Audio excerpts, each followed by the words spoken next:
Student यदि आप भी कक्षा 10वीं के छात्र और आप भी हिंदी पढ़ते हैं और 2025 में बोर्ड परीक्षा देने वाले हैं तो इस वीडियो को बिल्कुल भी आपको स्किप नहीं करना है। इस वीडियो को देखने के बाद से आपको हिंदी का टेंशन यहाँ पे खत्म होने वाला है और यहाँ पे पूरा का पूरा 70 में 70 नंबर आपको मिलने वाला है। चूंकि ये वीडियो बहुत ही ज्यादा इंपॉर्टेंट है, ऐसा वीडियो आपको पूरे यूट्यूब चैनल पे देखने के लिए नहीं मिलेगा। क्योंकि इस वीडियो में मैंने क्या किया है, हिंदी के 50 सबसे महत्वपूर्ण बहुविकल्पी प्रश्न कराया है और इन्हीं 50 प्रश्न में से कोई ना कोई 20 प्रश्न आपको बोर्ड परीक्षा में देखने के लिए मिलेगा। और यहाँ आपको मैं बता दूं कि यहाँ पे मैं क्या करूंगा, 25 प्रश्न हिंदी गद्य और पद्य के इतिहास से कराऊंगा। जैसा कि आप सभी को पता है कि बोर्ड परीक्षा में हिंदी गद्य और पद्य के इतिहास से प्रश्न क्या होते हैं, पूछे जाते हैं। और यहाँ पे आपको मैं दिखाने की कोशिश करता हूँ, ये पूरा प्रश्न है, सब कुछ आपको बताने वाला, एक एक प्रश्न आपको समझाऊंगा। और यहाँ पे देखिए 25 प्रश्न में क्या कराऊंगा और बिल्कुल बोर्ड परीक्षा में क्या होंगे, आपको बहुविकल्पी प्रश्न बनेंगे। अगर आप चाहते हैं कि हिंदी में आपको बहुविकल्पी का पूरा नंबर मिले तो मात्र ये 50 प्रश्न तैयार कर लीजिएगा और इन्हीं में से कोई ना कोई प्रश्न आपको बोर्ड परीक्षा 2025 में देखने के लिए मिलेगा। चूंकि इस वीडियो को स्टार्ट करना है, जो प्रश्न आपको तैयार करना है कि आकाशदीप के लेखक है। यहाँ पे देखिए आपको 4 ऑप्शन दिया गया है, जयशंकर प्रसाद दिया गया है, ज्ञानेंद्र कुमार दिया गया है, मुंशी प्रेमचंद्र दिया गया और यहाँ पे आपको फणीश्वर नाथ रेणु दिया गया। आपको बताना है कि आकाशदीप के लेखक कौन है।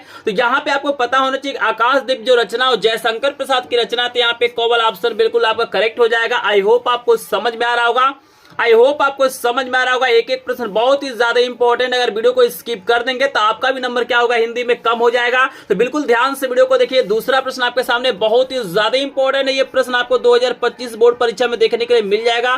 प्रश्न आपसे पूछा गया कि चिंतामणि के रचयिता, आपको बताना जो मोस्ट इंपोर्टेंट रचना है चिंतामणि, जो एक प्रकार का निबंध संग्रह है, आपको बताना है किसकी रचना है। महावीर प्रसाद द्विवेदी जी की रचना है, आचार्य रामचंद्र शुक्ल की रचना है, यशपाल की रचना है या ज्ञानेंद्र कुमार की रचना है। तो आप सभी को बता दो कि ये इंपॉर्टेंट जो रचना है रामचंद्र शुक्ल का रचना है। तो यहाँ पे कौवल ऑप्शन आपका करेक्ट हो जाएगा। तो आपके सामने 3 नंबर का प्रश्न देख सकते हैं, कितना ज्यादा इंपॉर्टेंट। बिल्कुल इस प्रश्न को तैयार कर लीजिएगा। प्रश्न आपके सामने है कि कलम का सिपाही कृति, आपको बताना है जो कलम का सिपाही रचना है वो किसकी रचना है। 4 ऑप्शन आपको दिया गया है, वृंदालाल वर्मा दिया गया, अमृत राय दिया गया, मुंशी प्रेमचंद्र दिया गया, गुलाब राय दिया गया। तो आप सभी को बता दो कि जो मोस्ट इंपॉर्टेंट रचना है कलम का सिपाही वो अमृत राय की रचना है। तो यहाँ पे कौवल ऑप्शन बिल्कुल करेक्ट हो जाएगा। और 4 नंबर का प्रश्न देखिए, बिल्कुल आपको तैयार कर लेना, ये भी प्रश्न आपको बोर्ड परीक्षा 2025 में देखने के लिए मिल जाएगा। मोस्ट इंपॉर्टेंट बिल्कुल वायरल प्रश्न, इन प्रश्नों को जरूर देखिएगा। यहाँ पे प्रश्न पूछा जा रहा है कि शुक्ल युग की समय अवधि, आपको बताना है कि शुक्ल युग का जो समय होता है कब से कब तक माना जाता है। 4 ऑप्शन आपको दिया गया है,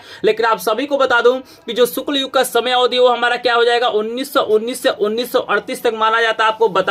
आपको याद रखना है। यहाँ पे देखिए 5 नंबर का जो प्रश्न है बहुत ही ज्यादा इंपॉर्टेंट आपको दिया गया है कि हंस पत्रिका के संपादक थे। आपको बताना है कि जो हंस पत्रिका था, ये भी प्रश्न बहुत ही ज्यादा इंपॉर्टेंट है, बोर्ड परीक्षा के लिए बहुत ही ज्यादा इंपॉर्टेंट, इसको बिल्कुल तैयार करिएगा। और यहाँ पे देखिए आपको 4 ऑप्शन दिया गया है। आपको पहला दिया गया मुंशी प्रेमचंद्र, दूसरा दिया गया जयशंकर प्रसाद, तीसरा आपको दिया गया निराला और चौथा आपको दिया गया महादेवी वर्मा। तो यहाँ पे आपको बता दो कि हंस पत्रिका का संपादक मुंशी प्रेमचंद्र ने किया था। तो यहाँ पे कौवल ऑप्शन करेक्ट हो जाएगा। बता दो कि आप लोग कमेंट सेक्शन में कमेंट भी करते रहिएगा कि कितने प्रश्नों का उत्तर आप लोग दे रहे हैं। क्योंकि आप लोग अपने आप को पहचान लीजिए कि 50 में से कितने प्रश्न आपको तैयार है। क्योंकि इन्हीं 50 प्रश्नों में से कोई ना कोई 20 प्रश्न आपको बोर्ड परीक्षा में पूछा जाएगा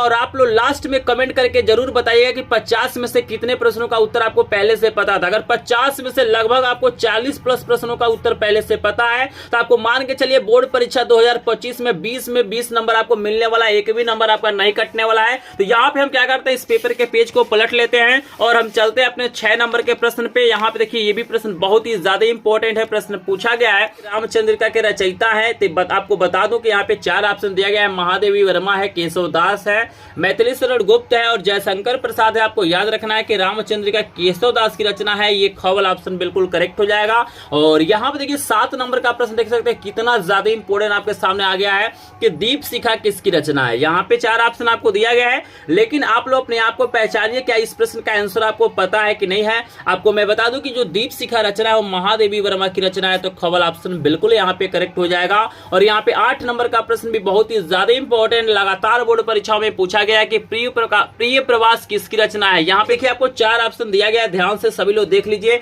लेकिन इसका जो करेक्ट ऑप्शन हो जाएगा कौवल हो जाएगा। ये जो रचना है हरिऔध जी की है, आपको याद रखना है। और 9 नंबर का प्रश्न भी बहुत ही ज्यादा इंपॉर्टेंट है, बिल्कुल इसको तैयार करके ही बोर्ड परीक्षा देने जाइएगा। यहाँ पे पूछ रहा है कि लोकायतन किसकी रचना है।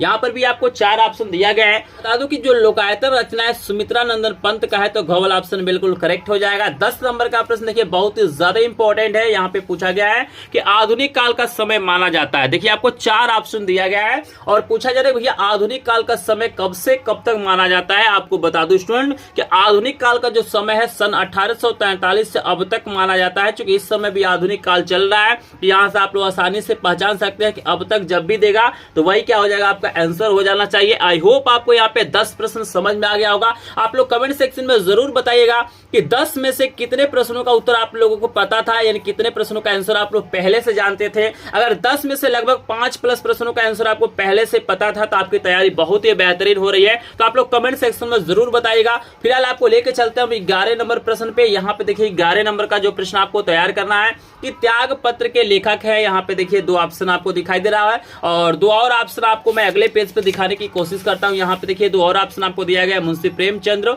और फणीश्वर नाथ रेणु दिया गया है। और यहाँ पे आपके सामने है जयशंकर प्रसाद और जैनेन्द्र कुमार। तो आप लोग सोचिए और आंसर दीजिए कमेंट सेक्शन में। लेकिन आपको बता दो कि त्याग पत्र जो रचना है इसके लेखक जो हमारे हैं जैनेन्द्र कुमार जी हैं, तो खबल ऑप्शन बिल्कुल करेक्ट हो जाएगा। आई होप आपको समझ में आ रहा होगा। चलते हैं हम अपने 12वें नंबर के प्रश्न पे। और ये प्रश्न बहुत ही ज्यादा कंफ्यूज करता है स्टूडेंटों को। प्रश्न पूछा गया है कि बाण भट्ट की आत्मकथा किस विधा की रचना है। तो यहाँ पे देखिए जैसे यहाँ पे आत्मकथा दिया गया है तो बहुत सारे स्टूडेंटों को लगता है कि यह एक प्रकार का आत्मकथा है, लेकिन आपको बता दूं कि जो बाण भट्ट की आत्मकथा बहुत ही फेमस रचना है, यह एक प्रकार का उपन्यास है। तो गौवल ऑप्शन बिल्कुल करेक्ट हो जाएगा, इसको याद रखिएगा। और 13 नंबर का प्रश्न आपको दिया गया है कि आचार्य रामचंद्र शुक्ल के निबंध संग्रह का नाम है। इसमें से कौन सा ऐसा रचना है जो आचार्य रामचंद्र शुक्ल का निबंध है। 4 ऑप्शन आपको दिया गया है। देखिए ठलुआ क्लब है, चिंतामणि है, विचार विधि है और रस मीमांसा है। आप लोग सोचिए और इसका आंसर दीजिए कमेंट सेक्शन में। आप सभी को बता दूं कि आचार्य रामचंद्र शुक्ल का जो इसमें निबंध है चिंतामणि है, ये बहुत ही ज्यादा इंपॉर्टेंट और फेमस निबंध, इसको याद रखिएगा। तो खबल ऑप्शन आई होप आपका करेक्ट हो जाएगा। और यहाँ पे देखिए 14 नंबर का प्रश्न पूछा गया है, वेरी वेरी इंपॉर्टेंट प्रश्न ये भी है। प्रश्न पूछा गया है कि सेवा सदन उपन्यास के लेखक है। यहाँ पे 4 ऑप्शन आपको दिया गया। आप सभी को बता दो कि सेवा सदन जो उपन्यास है मुंशी प्रेमचंद्र का ये रचना है। तो गौवल ऑप्शन बिल्कुल करेक्ट हो जाएगा। 15 नंबर का प्रश्न तो बहुत ही ज्यादा इंपॉर्टेंट है, बोर्ड परीक्षा 2025 में आपको देखने के लिए मिल जाएगा ये प्रश्न बोला जा रहा है कि नीड़ का निर्माण फिर किस विधा की रचना है। यहाँ पे देखिए 4 ऑप्शन आपको दिया गया है, लेकिन आप सभी को मैं बता दूं कि ये हरिवंश राय बच्चन जी की रचना है और यह एक प्रकार का आत्मकथा है। तो यहाँ पे हमारा खबल ऑप्शन बिल्कुल ही करेक्ट हो जाएगा। और यहाँ पे देखिए 16 नंबर का प्रश्न कितना प्यारा कितना इंपॉर्टेंट आपके सामने आ गया है। प्रश्न पूछा जा रहा है कि दीप शिखा और यमा के रचयिता है। 4 ऑप्शन आपको दिया गया है और आपको बता दूं कि ये दोनों रचना क्या है, महादेवी वर्मा का है। यहाँ पे करेक्ट आंसर हमारा कवाला हो जाएगा। आई होप आपको समझ में आ रहा होगा। फिर देखिए यहाँ पे 17 नंबर का प्रश्न बहुत ही ज्यादा इंपॉर्टेंट है कि सुमित्रा नंदन पंत की रचना। यहाँ पे देखिए 4 ऑप्शन आपको दिया गया है, उर्वशी दिया गया है, पल्लव दिया गया है, परिमल दिया गया और कामायनी दिया गया है। आपको बताना है कि सुमित्रा नंदन पंत की रचना है। मुझे सुमित्रा नंदन पंत की रचना है, लेकिन जहां तक मुझे लग रहा है करेक्ट आंसर पल्लव होना चाहिए। यही रचना क्या है, सुमित्रा नंदन पंत का है। आई होप आपको समझ में आ रहा होगा। तो हम चल आपको दिखाते हैं अगला प्रश्न। लेकिन जो स्टूडेंट वीडियो को लाइक नहीं किए होंगे प्लीज वीडियो को लाइक कर देंगे। चैनल पे पहली बार आए होंगे तो चैनल को सब्सक्राइब करेंगे, चूंकि एकमात्र चैनल है जो आपको फ्री में वायरल पेपर, मॉडल पेपर और सभी प्रकार के इंपॉर्टेंट प्रश्नों का क्या करता है, वीडियो और पीडीएफ नोट प्रोवाइड करता है। तो जिनको भी बोर्ड परीक्षा 2025 की तैयारी बिल्कुल फ्री में करना है, पीडीएफ नोट, लाइव क्लास और इंपॉर्टेंट पेपर के माध्यम से, तो प्लीज चैनल को सब्सक्राइब करेंगे। और जिनको भी पीडीएफ नोट चाहिए सभी विषयों के इंपॉर्टेंट प्रश्न, वायरल पेपर और मॉडल पेपर का, तो हमारे ग्रुप को ज्वाइन करेंगे, जिसका लिंक आपको डिस्क्रिप्शन में मिल जाएगा। अगर आपको अभी तक कोई भी पीडीएफ नोट नहीं मिला है तो आपको लास्ट में अपना व्हाट्सएप नंबर दूंगा, वहां पे आप लोग मैसेज करके पीडीएफ नोट ले सकते हैं। क्योंकि मेरे पास क्या है, सभी विषयों के एमसीक्यू प्रश्न हो गया, वायरल मॉडल पेपर हो गया, सभी प्रकार के पीडीएफ नोट उपलब्ध हैं। अगर उससे तैयारी करते हैं तो बोर्ड परीक्षा 2025 में आपको 95% से ऊपर नंबर आ सकता है। तो चलिए लेके चलते हैं अपने नेक्स्ट प्रश्न पे। 18 नंबर का प्रश्न आपके सामने है कि रीतिकाल से संबंधित रचना। यहाँ पे 4 रचना आपको दिया गया, देख सकते हैं, पद्मावत है, आखिरी कलाम है, सूरसागर है, बिहारी सत सही। आपसे पूछा गया है कि इसमें कौन सी ऐसी रचना है जो रीतिकाल से संबंधित है। आप सभी को बता दूं कि बिहारी जी जो है वो रीतिकाल के कवि है। तो यह सही घवल ऑप्शन करेक्ट होना चाहिए। अगर कहीं भी डाउट होता है, किसी प्रश्न में आपको लगता है कि मैंने गलत बताया, तो प्लीज आप लोग कमेंट सेक्शन में जरूर बताइएगा। वैसे वैसे मैंने कोशिश किया हर एक प्रश्न का सही आंसर बताने के लिए, अगर फिर भी कहीं मिस्टेक हो गया होगा तो आप लोग मुझे कमेंट सेक्शन में जरूर बताएं कि सर। देखिए आपके सामने 19 नंबर का प्रश्न आ गया है। प्रश्न कह रहा है कि आंगन के पार द्वार किसकी रचना है। ये जो रचना अज्ञेय जी का है, तो यहाँ पे खवल ऑप्शन बिल्कुल करेक्ट हो जाएगा। आपके सामने 20 नंबर का मोस्ट इंपोर्टेंट प्रश्न आ गया है, भैया रीतिकाल का समय माना जाता है। 4 ऑप्शन आपको दिया गया है, लेकिन आपको बता दो कि जो रीतिकाल का समय है 1643 से 1843 तक माना जाता है, तो गौवल ऑप्शन बिल्कुल ही आपका करेक्ट हो जाएगा। 21 नंबर का प्रश्न आपके सामने आ गया कि शेखर एक जीवनी किस विधा की रचना। बहुत ही शानदार ये रचना है। यहाँ पर बता दो कि ये जो रचना है उपन्यास है। यहाँ पर भी काफी लोग कंफ्यूज हो जाते हैं, उनको लगता है कि जीवनी है, लेकिन ये जीवनी नहीं है, यह एक प्रकार का उपन्यास है, आपको याद रखना है। 22 नंबर का मोस्ट इंपोर्टेंट प्रश्न आ गया है। प्रश्न पूछा गया है कि कमायनी किसकी रचना है। यहाँ पे 4 ऑप्शन आपको दिया गया है, लेकिन आपको बता दो कि जो कमायनी रचना है जयशंकर प्रसाद की रचना है, तो खवल ऑप्शन बिल्कुल करेक्ट हो जाएगा। इस नंबर का प्रश्न आपसे पूछा गया है कि चिदम्बरा के रचयिता है। यहाँ पे 2 ऑप्शन आपको नजर आ रहा है, सुमित्रा नंदन पंत और महादेवी वर्मा। और इसके अलावा भी आपको 2 ऑप्शन यहाँ पे दिया गया, देख सकते हैं, बिहारी और सेनापति आपको दिया गया है। तो आप सभी को बता दो स्टूडेंट, यहाँ पे जो चिदम्बरा रचना है बहुत ही ज्यादा फेमस रचना है। आई होप आप लोग जानते होंगे। यहाँ पे बता दो कि जो चिदम्बरा रचना है ना, ये सुमित्रा नंदन पंत का है, तो यहाँ पे करेक्ट आंसर हमारा कौवाला हो जाएगा। ठीक है, चलिए हम चलते हैं अपने 24 नंबर के प्रश्न पे। और 24 नंबर का भी प्रश्न बहुत ही ज्यादा बोर्ड परीक्षा में पूछा गया है। प्रश्न कह रहा है कि साकेत किसकी रचना है। 4 ऑप्शन आपके सामने है। आपको बता दो कि जो साकेत रचना है ना, ये मैथिली शरण गुप्त की रचना है। ये भी प्रश्न बहुत ही ज्यादा इंपॉर्टेंट है, बोर्ड परीक्षा 2025 में आपको देखने के लिए मिल सकता है, इसको भी तैयार कर लेंगे। और 25 नंबर का प्रश्न आपको दिया गया है। यहाँ पे देखिए आपके सामने है कि जयशंकर प्रसाद की रचना नहीं है, आंसू झरना लहर यमा। तो 4 ऑप्शन आपको दिया गया है। तो 25 नंबर प्रश्न का आंसर क्या करना, आपको मुझे कमेंट सेक्शन में बताना। अगर आपको इसका आंसर पता होगा तो आप लोग जरूर कमेंट सेक्शन में बताइएगा, ताकि चल जाए कि ये प्रश्न आपको तैयार है कि नहीं तैयार है। तो जिनको भी आंसर पता होगा इसमें कौन सी ऐसी रचना है जो जयशंकर प्रसाद की नहीं है, प्लीज आप लोग कमेंट सेक्शन में कमेंट जरूर करिएगा। और आप लोग मुझे ये भी बताइएगा, जो हिंदी गद्य और पद्य के इतिहास पे मैंने 25 प्रश्न कराया, इसमें से कितना प्रश्न आपको पहले से पता था। अगर आपको यहाँ पे 20 प्लस प्रश्न पहले से पता था, तो मान के चलिए आपकी तैयारी बहुत बेहतरीन हो रही है। अगर नहीं पता था तो आपको और तैयारी करने की जरूरत है, लेकिन बोर्ड परीक्षा में जाने से पहले इन प्रश्नों को जरूर तैयार करेंगे। और इसके बाद से आपको मैं हिंदी व्याकरण पे जो प्रश्न आते हैं बोर्ड परीक्षाओं में, यहाँ पर भी मैं आपको 25 प्रश्न कराने जा रहा हूं, तो इसको भी बिल्कुल ध्यान से देखिएगा। बस 50 प्रश्न देख के जाइएगा, बिल्कुल बोर्ड परीक्षा में एक भी प्रश्न आपका नहीं छूटने वाला है। तो जल्दी से सभी लोग कमेंट सेक्शन में बताइए 25 नंबर प्रश्न का आंसर, और आप लोग बताइए 25 में से कितना प्रश्न पता था। अब हम चलते हैं हिंदी व्याकरण के पहले प्रश्न पे। देखिएगा आपसे प्रश्न पूछा जाएगा रस पे आधारित। जैसे पहला प्रश्न आपसे पूछा गया है कि करुण रस का स्थायी भाव है। 4 ऑप्शन आपको दिया गया है। आपको बता दो कि करुण रस का जो अस्थायी भाव होता है शोक होता है, तो खवल ऑप्शन बिल्कुल करेक्ट हो जाएगा। और यहाँ पे आप देख सकते हैं 2 नंबर का प्रश्न कितना लाजवाब, कितना शानदार पूछा गया है कि पीपर पात्र सरिस मंडोला में आपको अलंकार बताना है। 4 ऑप्शन आपको दिया गया है, लेकिन आपको बता दूं कि यहाँ पे उपमा अलंकार होना चाहिए, तो गौवल ऑप्शन बिल्कुल करेक्ट हो जाएगा। चलिए हम लेके चलते हैं आपको तीसरे प्रश्न पे। लेकिन जो तीसरा प्रश्न, इसको जरूर तैयार करेगा, चूंकि 100% बोर्ड परीक्षा में आपको देखने के लिए मिलेगा। यहाँ पे पूछा गया है कि रोला के प्रत्येक चरण में कितनी मात्राएं होती हैं। आपको बता दूं कि रोला के प्रत्येक चरण में 24 मात्राएं होती हैं, तो गौवल ऑप्शन बिल्कुल करेक्ट हो जाएगा। कहीं भी डाउट होगा तो कमेंट सेक्शन में जरूर पूछिएगा। 4 नंबर का प्रश्न आपसे पूछा गया है कि अनुचर शब्द में किस उपसर्ग का प्रयोग किया गया है। तो यहाँ पे देखिए आपको 2 ऑप्शन दिखाई दे रहा, अन है और अनु है, लेकिन इसके अलावा 2 और ऑप्शन आपको दिया गया है। मैं आपको दिखाने की कोशिश करता हूँ, अ है और आ है। लेकिन आपको बता दूं कि अनुचर जो शब्द है, इसमें ना आपका अनु उपसर्ग होगा, तो खवल ऑप्शन बिल्कुल करेक्ट हो जाएगा। आपको समझ में आ रहा होगा, बिल्कुल लेटेस्ट सिलेबस जो 2025 का है उसी के अनुसार बिल्कुल ये प्रश्न है, कहीं बाहर से प्रश्न नहीं लिए गए हैं, बिल्कुल आपके सिलेबस का प्रश्न है। तो जिनको भी क्या करना है, 2025 के बोर्ड परीक्षा में हिंदी में आपको 70 में 70 नंबर पाना है, तो इन प्रश्नों को जरूर तैयार करेगा। आपको लेके चलते हैं हम 5 नंबर प्रश्न पे। और यहाँ पे देखिए कितना ज्यादा इंपॉर्टेंट प्रश्न आपको दे दिया गया है। प्रश्न पूछ रहा है कि चक्रपाणी में समास होगा। आपको बताना है कि ये जो शब्द चक्रपाणी है, इसमें कौन सा समास हो सकता है। 4 ऑप्शन आपको स्टूडेंट यहाँ पे दिया गया है, द्वंद्व है, दिगु है, कर्मधारय है, बहुब्रीहि है। आपको बता दूं कि यहाँ पे क्या होगा, बहुब्रीहि समास होना चाहिए, तो घ वाला ऑप्शन बिल्कुल करेक्ट हो जाएगा। और यहाँ पे देखिए 6 नंबर का प्रश्न आपसे पूछा गया है कि पुहु पुहुप शब्द का तत्सम रूप है। यहाँ पे देखिए तत्सम रूप भी आपको बोर्ड परीक्षा में पूछा जाएगा, तो आपको बता दो कि 6 नंबर प्रश्न का करेक्ट आंसर पुष्प होना चाहिए। लेकिन अगर आपको डाउट लगता है, आपको गलत लगता है, तो कमेंट सेक्शन में जरूर बताइएगा। और 7 नंबर का प्रश्न है कि तस्य की विभक्ति और वचन बताना है। तो आई थिंक इसका जो विभक्ति और वचन की बात करें तो यहाँ पे 7 नंबर प्रश्न का आंसर षष्ठी विभक्ति एक वचन होना चाहिए। इसको देख लीजिएगा, आपके बुक में मिल जाएगा। अगर कहीं डाउट होगा तो बताइएगा, लेकिन इसको जरूर तैयार करिएगा। 8 नंबर का प्रश्न है कि जानवर दौड़ते हैं, इस वाक्य में दौड़ते पद जो है वो क्या हो सकता है? उद्देश्य हो सकता है, विधेय हो सकता है, दोनों हो सकता है, इनमें से कोई नहीं। तो जहां तक मुझे लग रहा है ये विधेय होना चाहिए, ठीक है ना। जैसे आप लोग सब्जेक्ट और प्रेडिकेट इंग्लिश में पढ़े होंगे तो ये प्रेडिकेट है। आई होप आपको समझ में आ रहा होगा। 9 नंबर का प्रश्न बहुत ही ज्यादा इंपॉर्टेंट है। ये प्रश्न बोर्ड परीक्षाओं में देखने के लिए मिल जाता है, हर साल ये प्रश्न पूछा गया है कि वाच्य प्रयोग के कितने भेद होते हैं। तो आप सभी को बता दूं कि वाच्य प्रयोग के 3 भेद होते हैं, कर्तावाच्य, कर्मवाच्य और भाववाच्य होता है। तो यहाँ पे 3 प्रकार के होते हैं। तो कॉमन ऑप्शन बिल्कुल ही आपका करेक्ट हो जाएगा।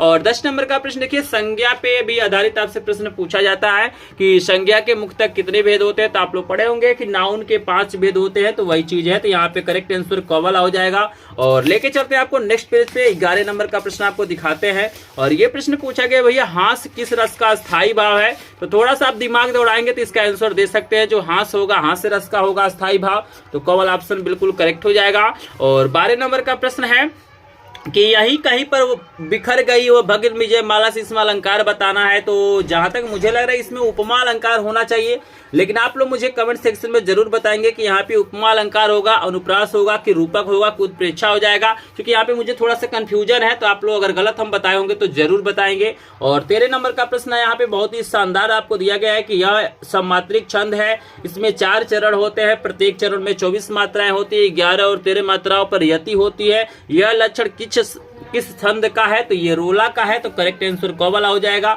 और 14 नंबर का प्रश्न बहुत ही ज्यादा इंपॉर्टेंट है भाई कि पर्यावरण शब्द में उपसर्ग होगा, तो पर्यावरण में परि उपसर्ग का प्रयोग किया जाता है। तो घ वाला ऑप्शन बिल्कुल करेक्ट हो जाएगा। शुभ कर्म में आपको समास बताना है, तो जो शुभ कर्म है इसमें जो समास हो जाएगा कर्मधारय हो जाएगा। तो ग वाला ऑप्शन बिल्कुल करेक्ट हो जाएगा। 16 नंबर का प्रश्न है कि करपट किसका तत्सम रूप है? तो चलिए हम ऑप्शन को देखते हैं और आपको बताते हैं कि जो करपट है वो किसका होगा, कान का है, कपड़ा का है, कंधा का है कि कपूर का है। आपको बता दूं कि जो करपट है वो कपड़ा का हो जाएगा तत्सम रूप। तो यहाँ पे खवल ऑप्शन बिल्कुल करेक्ट हो जाएगा। और आपके सामने 17 नंबर का प्रश्न दिया गया, स्टूडेंट देख सकते हैं, बहुत ही प्यारा प्रश्न आपको दिया गया है, तौ की विभक्ति और वचन होगा। तो बता दो कि 17 नंबर प्रश्न का भी आंसर हमारा षष्ठी विभक्ति एक वचन होना चाहिए। कहीं भी डाउट होगा तो कमेंट सेक्शन में बताइएगा। और 18 नंबर का प्रश्न है भैया कि राम पढ़ता है, इस वाक्य में राम क्या है? तो राम उद्देश्य है। तो यहाँ पे कॉल ऑप्शन बिल्कुल करेक्ट हो जाएगा, करता है। और 19 नंबर का प्रश्न है, आपको पता होना चाहिए कि वाच्य से रिलेटेड भी एक प्रश्न पूछा जाएगा कि धूप में चला नहीं जाते, इसमें कौन सा वाच्य होगा? तो इसमें आपका भाव वाच्य होगा। तो गॉवल ऑप्शन बिल्कुल करेक्ट हो जाएगा। 20 नंबर का प्रश्न है कि जिन पदों के अलग अलग रूप वाक्यों में मिलते हैं उन्हें क्या कहते हैं? 4 ऑप्शन दिया गया। तो इसका आंसर भी आपको क्या करना है, मुझे कमेंट सेक्शन में बताना है। मैं देखूंगा कितने ऐसे स्टूडेंट हैं जो लोग 20 नंबर प्रश्न का आंसर बताते हैं, तो इसका आप लोग आंसर जरूर बताएंगे। और 21 नंबर का प्रश्न है कि चरण कमल बंधु हरिराई में कौन सा यहाँ पे मतलब अलंकार होगा? ये भी प्रश्न लगातार बोर्ड परीक्षाओं में पूछा जाता है, तो इसको जरूर तैयार करेंगे। यहाँ पे बता दूं कि रूपक अलंकार होगा। तो खवल ऑप्शन बिल्कुल करेक्ट हो जाएगा। और यहाँ पे पूछा गया है 22 नंबर का प्रश्न कि सोरठा छंद में कितने चरण होते हैं? तो चलिए हम चलते हैं ऑप्शन पे और आपको बता दें कि सोरठा जो छंद है यहाँ पे उसमें 4 चरण होते हैं। तो यहाँ पे गौ वाला ऑप्शन बिल्कुल करेक्ट हो जाएगा। और 23 नंबर का प्रश्न है कि दशानन में कौन सा समास है? तो दशादन में जो आपका होगा बहुव्रीहि समास। तो गौवल ऑप्शन बिल्कुल करेक्ट हो जाएगा। और यहाँ पे सूरज का तत्सम रूप पूछा गया, तो यहाँ पे कौवल ऑप्शन बिल्कुल करेक्ट हो जाएगा। इस नंबर का जो लास्ट प्रश्न है, उस्मद शब्द का पंचमी विभक्ति एक वचन का रूप पूछा गया है। तो यहाँ पे आपको 4 ऑप्शन दिया गया है, करेक्ट आंसर यहाँ पे गौवला हो जाएगा। आई होप आपको यहाँ पे 50 प्रश्न समझ में आ गया होगा। 25 प्रश्न मैंने हिंदी गद्य और पद्य के इतिहास पे कराया और 25 प्रश्न मैंने आपको व्याकरण पे कराया। अगर आपको 40 प्लस प्रश्नों का आंसर पहले से पता होगा तो आपकी तैयारी बहुत बेहतरीन है। अगर नहीं पता है तो आपको तैयारी करने की जरूरत है, इन प्रश्नों को तैयार करने की जरूरत है। और फाइनली आप लोग कमेंट सेक्शन में मुझे बताइए कि 50 में से कितने प्रश्न आपको तैयार है। अगर सेक्शन में जरूर बताएंगे। और जिनको भी पीडीएफ नोट चाहिए, आपको लिंक दिया गया है डिस्क्रिप्शन में, हमारे ग्रुप को ज्वाइन कर सकते हैं। या यदि आपको कोई प्रॉब्लम आता है, आपको आपको पीडीएफ नहीं मिल पाता है तो स्क्रीन पे आपको नंबर दिखाई दे रहा है, नंबर 7619, यहाँ पे हो जाएगा आपका 9355 और 13 है। स्क्रीन पे भी आपको नंबर नजर आ रहा हो, इस पे आप लोग व्हाट्सएप कर सकते हैं। लेकिन जो लोग वीडियो को लाइक नहीं किए होंगे प्लीज वीडियो को लाइक कर देंगे, चैनल पे नए होंगे चैनल को सब्सक्राइब करेंगे। और जिनको रियल में हिंदी में 70 में 70 नंबर चाहिए, स्क्रीन पे आपको 2 वायरल पेपर दिखाई दे रहा होगा हिंदी का, इसको क्लिक करके देखिए और इस पूरे पेपर को तैयार कर लिए आपको 70 में 70 नंबर मिल सकता है। तो चलिए मिलते हैं नेक्स्ट वीडियो में, तब तक आप सभी का धन्यवाद।